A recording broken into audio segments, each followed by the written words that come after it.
Hi, and welcome to this week's Wu Wei Wisdom Life Lessons teaching. It's great to be back with you all. This week, we are talking all about tapping into the power of your intuition. We'll be sharing some personal stories on intuition, and you'll learn how to recognize and strengthen your connection to your intuition so you can use it as a wise and guiding force in your life.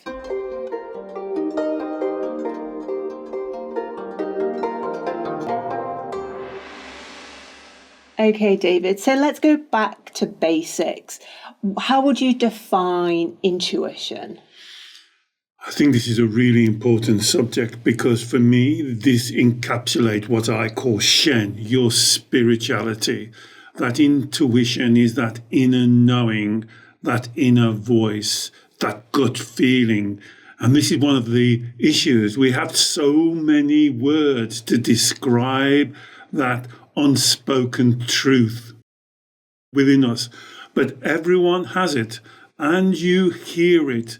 But do you connect to that quieter voice of your spirituality? That's the point. I like the idea that everyone has it, because some people believe that, I'm not at all intuitive, but some people are.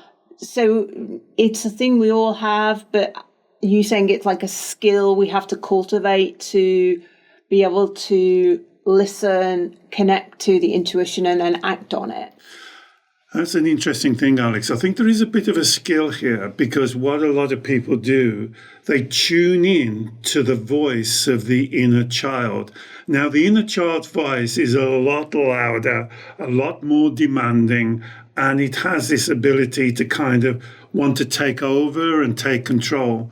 Where the inner voice, that Shen, that's the sage, that intuition, that inner knowing is much calmer, much quieter, but I believe it's much stronger and much firmer. And there's a wonderful Taoist saying.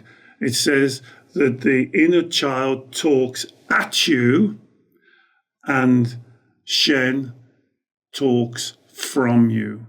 And so when you're speaking from somewhere deep inside of you, this inner truth, you'll notice, and you may notice that as you're listening to me, you tend to center yourself, ground yourself, drop your shoulders, and your voice seems to drop a little bit more. And you're speaking much more calmly and much more to the point.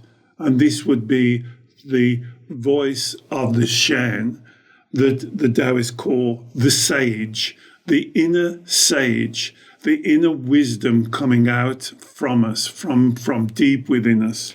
And so you've identified there that, I guess, the true intuition, the true Shen, the true sage within us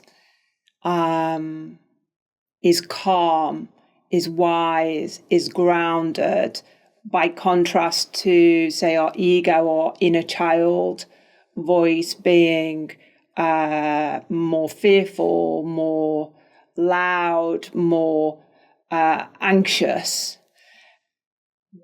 But is our intuition expressed as a feeling or a thought, or both of those things? Well, I think that's an interesting question because, as we always say, you are the creator of your emotions, not the victim. And so when you connect to this deeper wisdom, what comes out, that voice creates also an emotion. And so the Taoists would demonstrate this. In the middle of a tornado, there's that quiet space. So even if you're in the middle of a real traumatic event in your day, in your life, you can find that quiet space of your intuition. And your intuition kind of looks through the aggravation and the shouting voices and charts a path. And a couple of sessions ago, I used the analogy of a wise sailor. And I think this analogy really works here. A wise sailor knows that he can't control the currents, the seas, the weather, the storms, but it has a wisdom of knowing how to go with that, how to deal with that. And I believe, and this is why we do these teachings in the Wu Wei wisdom, finding that flow, finding that peace is when you're grounded in your Shen, when you're grounded in this intuition. And this is really the power of this teaching. Many of my clients are grounded in their emotions. Their emotions are their relationship. They're up and down, down and up, in and out, where the Shen is a lot more about flow. Your intuition is about seeing the bigger picture. And I guess, David, if the inner child or the ego is about the extreme red light emotions in terms of its messages, how it expresses itself, to my mind, the intuition, the wise inner self, the inner sage, the Shen, is more green light feelings.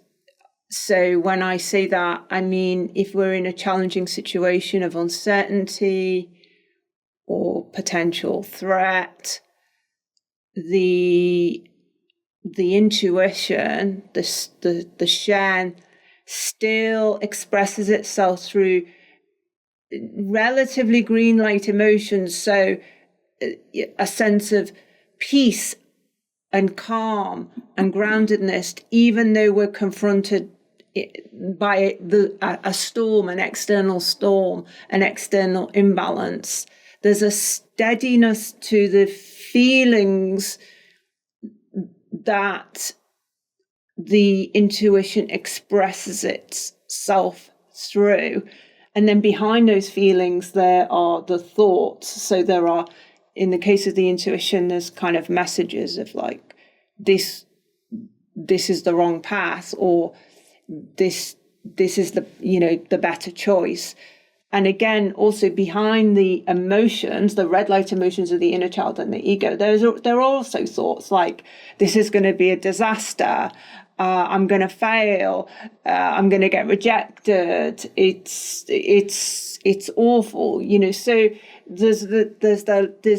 we can distinguish between both the emotional expression and then the thoughts and the self-talk behind it, comparing and contrasting the two, the intuition and the Shen, and the inner child and the ego fears.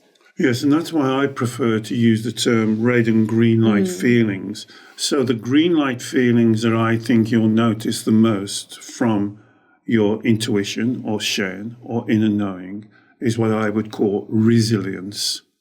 That resilience that you can deal with any storm that comes up. So let's look at one of our three lies. I can't cope.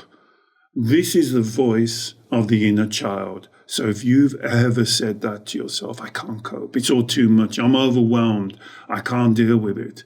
This is the voice of the inner child. Now you notice that will be very loud, very aggressive, almost overtaking you. But if you look back at your life, at anybody's life, the truth is you are a coping machine. You have always coped. You will always cope.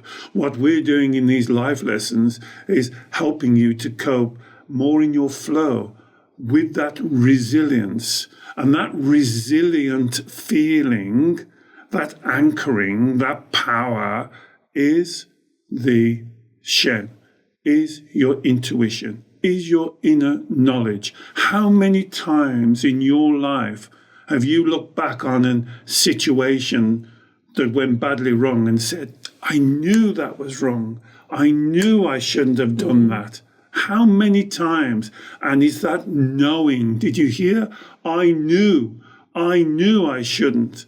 And that's you've got to tune. It's like tuning in your radio. You've got to tune in to that much quieter voice. And David, that's a really good point, because I think one of the tools, and we want to give you some tools for connecting to your intuition and being able to use it more often to help you. one of the tools that we can cultivate the connection is the simple recognition of the times of reflecting back on the times when we have followed our gut feeling, our intuition, our inner wise voice, and the times we have not, and what have been the outcomes. Because most of us, we're so busy in our lives, we don't take the time to self-reflect. We just do things without thinking of where did that thought come from, or where did that intention come from, and we don't register the consequences. So to almost have a feedback loop and reflect on the times, what's happened when we have followed our intuition and our gut feeling, and what's happened, what has been the outcome when we've chosen to ignore it, or we've chosen to follow the inner child fears and anxieties. Well, that's one of the things we talk about when we're talking about the inner child. And I want this to be more about your intuition, but the inner child will always go to familiarity, what it's used to. So many of my clients will concentrate on worst case scenarios, what's the worst thing that can happen. And those things never happen. And they just accept it and then carry on doing the same. They don't think, well, this system isn't working. It's just not viable. And so we get dragged along. And if we're not thoughtful, if we're not doing something like listening to teachings, connecting to our intuition, and that's why I really value meditation, because for me, meditation is a system of focusing. You don't have to learn to sit cross-legged for an hour. You don't have to sit in a darkened room. What you're doing now, you could meditate with us. You could drop your shoulders. You could listen to what we're saying. You may agree with something. You may disagree. And then you can ask yourself later, why did I disagree? Why don't I believe that David or Alex is right? What's my view on that? And that process of focusing your mind is the pathway to your intuition, to your Shen, to your truth, honesty, and integrity. And this is why this teaching for me is perhaps the foundation of Wu-Wei wisdom. We talk a lot, quite rightly, about the inner child, about the day-to-day things, but really the grounding, the grounds, the teaching of Taoism, the grounds, the teaching of us, is this knowledge that we have this inner sage, this inner voice that's connected to our Shen, to our intuition, to our spirituality. And that's who we are. We're not this loud, intrusive voice of the inner child. We're a lot more richer. We're more resilient. We have more power. We have this innateness, this innate value and worth that we talk about on many videos. And David, can you give me an example of a time maybe where you have followed your intuition or the voice of your Shen? Well, I heard you say that in the introduction. And I thought, oh, right. Okay, and the thing that came to mind, I think most of you know that during my childhood, from the age of 10 to about 18 or 19, I was diagnosed as a profound stutterer. And even now, you might notice I stutter occasionally. But I was profound. I couldn't even say my name. Saying the name David Lees was virtually impossible to me. And my guardians then were my grandparents. Did the best. They took me to speech therapy. I was going to speech therapy 3 times a week for 8 years. I won't bore you with all the ins and outs. But there was a time when I was about 19, the therapist who knew me by my first name then said, basically, David, we can't do anything else for you. I think you'll have to just accept that you will always stutter the rest of your life. And I went back to my car, and I don't mind sharing with you, it was like somebody hit me right in the gut.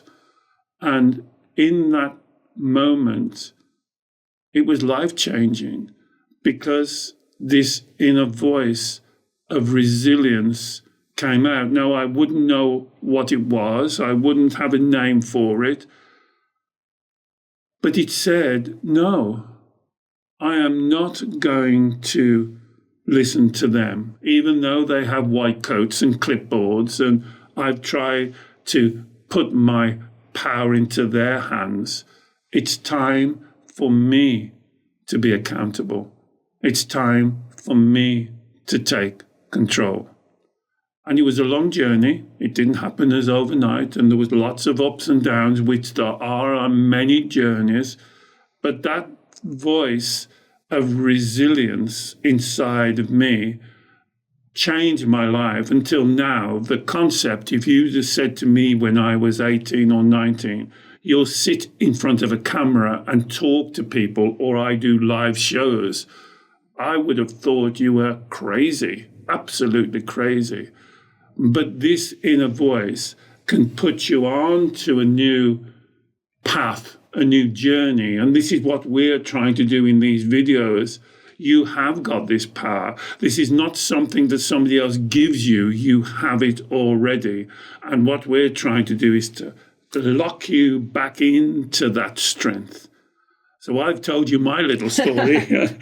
What's your little story? Well, I just want to say one observation from that is the extreme kind of despair you were in, and yet the clarity of the reassurance, the wisdom, the message that came through in that moment from your intuition or your Shen.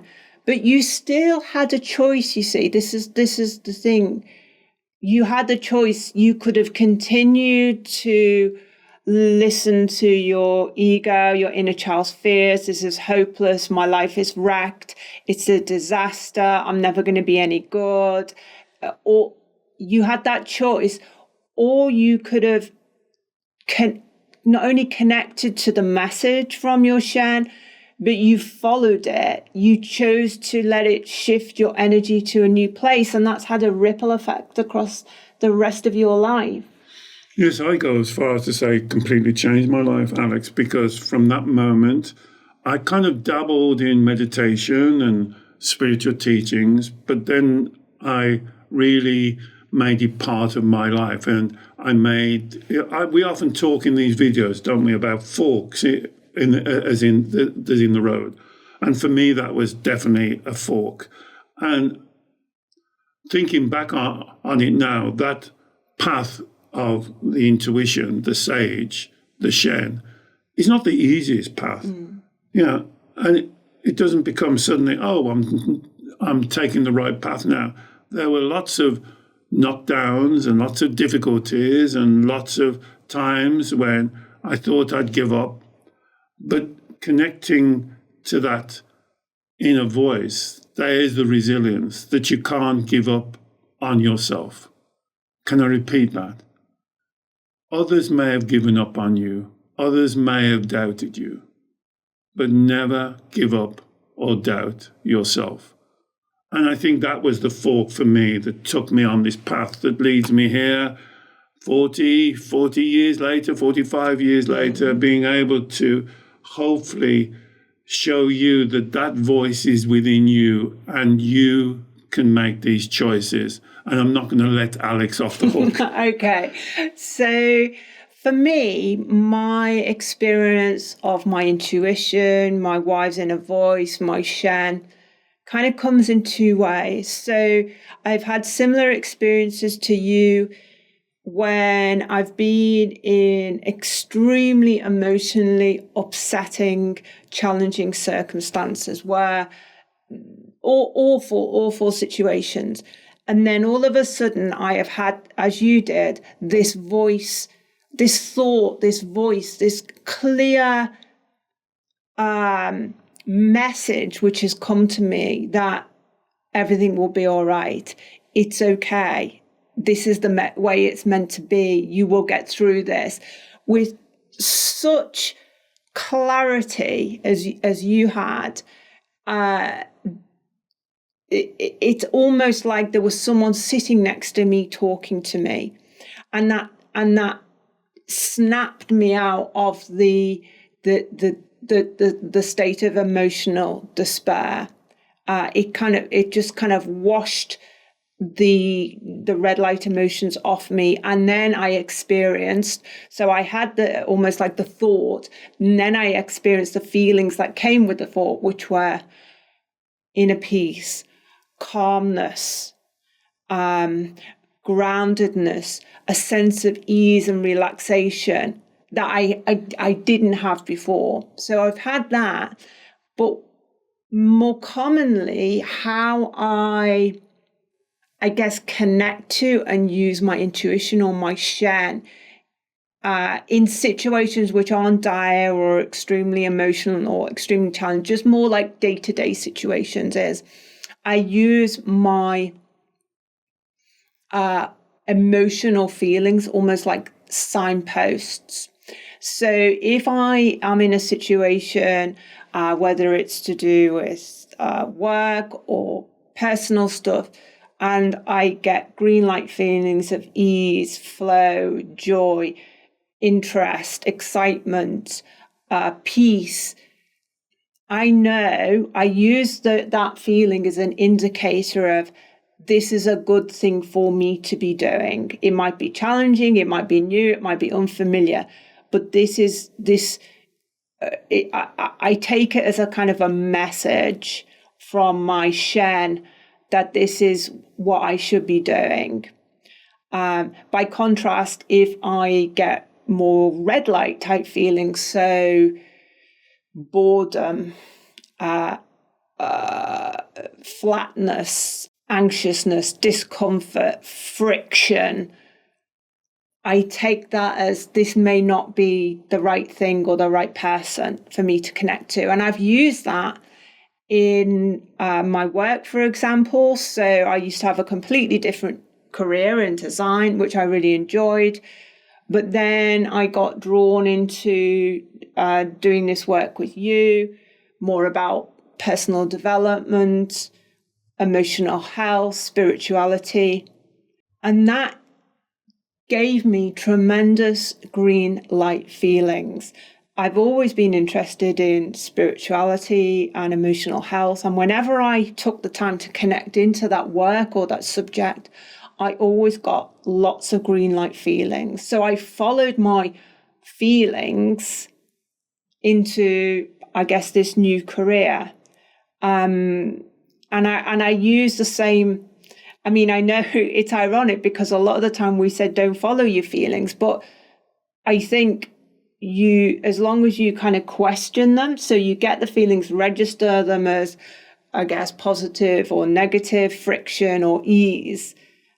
And then I think if you follow that up with a kind of some form of logic or questioning, I think that's how you can use your intuition or your Shen to navigate your life choices. Now, it's interesting, Alex, because maybe I'd use a slightly different view of it, where I would say the emotions, the feelings are the confirmation that the thoughts are correct, rather than the other way around. So when you're following your path and doing what you think is right for you at the moment, you will then create the green light feelings. And when you're not on your path, and I think this applies to everyone, the emotions, that resilience I talked about, that's a word I would put on it. Some people, you may call it steadfastness, inner knowing, strength, inner strength. You see, we all have different words, but to recognize those different emotions and feelings confirm that your beliefs, your path, the way you're guiding your life is correct, and they are the confirmation. They are the green and red lights, and that's why I prefer to give them that name. The green lights of resilience, of knowing, of inner strength.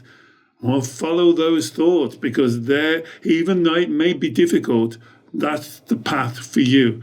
And I love the way you said there is someone sitting beside you, and I believe that strongly. There is someone sitting right beside you. I would call that the Tao, that inner knowing that you've always known the right path. And if you can open yourself up to receive that knowledge, and bring it into your life and act more from that base, that grounding, I think you'll notice almost, and this is another good thing about it, although the journey may be difficult, you'll start to notice the difference pretty quickly. Okay, David. So just to wrap up, we've talked about recognizing the time that we have followed our intuition or not followed it and what the consequence has been. You've talked about how we can identify the difference in terms of the feelings and the thoughts and the steadiness or unsteadiness of those feelings and thoughts, so we can distinguish between intuition and Shen and the ego and the inner child. What are some practical ways that if we wanted to almost flex the muscle and get really good at quickly connecting to our Shen and our intuition, are there practical exercises or techniques we can use to do that? I think there's many, Alex, and I think it depends on the person. What I would recommend is meditation. And again, I don't mean sitting cross-legged, I mean being focused. And I would strongly suggest that 10, 15 minutes a day, you sit quietly and think about these type of subjects. But some people would like journaling. Some people would like doing some craft work and art, or I enjoy also something like Qigong or Tai Chi or yoga. But you have to be doing something that for you really connects you and centers you down. So whatever it is for you, but you have to do something that's right for you. So whatever it is for you, if it's as simple as walking in nature, taking your dog for a walk, that can be a really meditative process that you could do every day. Put some earphones on, listen to one of our podcasts, listen to some music, and just be centered and get that feeling, as Alex has just said. Get used to that feeling. Make that familiar, that inner voice of knowledge. Make that your friend and connect to that. And I think, David, the purposes of those meditative or mindfulness type activities are more like the undoing, because they allow us to step away from the day-to-day busyness. They allow us to calm our racing, confused thoughts out, the voice of the inner child. And once we get a little bit more grounded, a little bit more clear in our mind, that's when the voice of the Shen or the intuition can be heard more clearly. So it's not a case of what do we need to do to connect to the intuition? It's a case of what do I need to stop doing? How do I need to relax my mind, clear my mind, create space in my mind in order that I can hear that quieter, softer, calmer voice or message from my intuition or my Shen. I think that's a great teaching, Alex. I can't really embellish on that. It's not about getting your Shen to talk. Your Shen is already talking. It's about clearing the fog so you can hear and connect to that inner voice. And so why don't you try and do that today? Even if it's for 2 or 3 minutes, just sit quietly and try and connect to that inner knowledge, that inner knowing on any subject that's happening in your life, or any decision you have to make. Just drop your shoulders, take a breath. Perhaps if you like writing, write down the pros and cons, go for a walk with a dog, go and sit in nature, go and hug a tree, do something that really connects you back to your authenticity, what I would call Shen, your spiritual self. That's who you are. Thank you, David. And I will put links in the show notes to our guided meditation playlist with lots and lots of beautiful free guided meditations on there that you can use as part of this relaxation and reconnection to your Shen. I'll also put a link to our Shen video playlist if you'd like to learn more about Shen and intuition and the role it plays in your life. I really hope you have enjoyed this teaching. please do let us know and share your experiences and challenges and benefits that how you have used your intuition and your Shen in your life. We would absolutely love to hear from you. Next week's teaching is all about attention seeking and how to stop craving external validation from other people. So do tune into that. If you're interested in learning more about this subject and working with David, David works one-to-one with clients all over the world via Zoom video call every week. I will put a link in the show notes to learn more about David's consultations. And finally, don't forget to subscribe to our YouTube channel. We produce new long-form teachings just like this every Saturday, as well as 2 midweek short snippets of wisdom for you to enjoy. So don't forget to subscribe. We look forward to sharing with you again very soon. Bye-bye.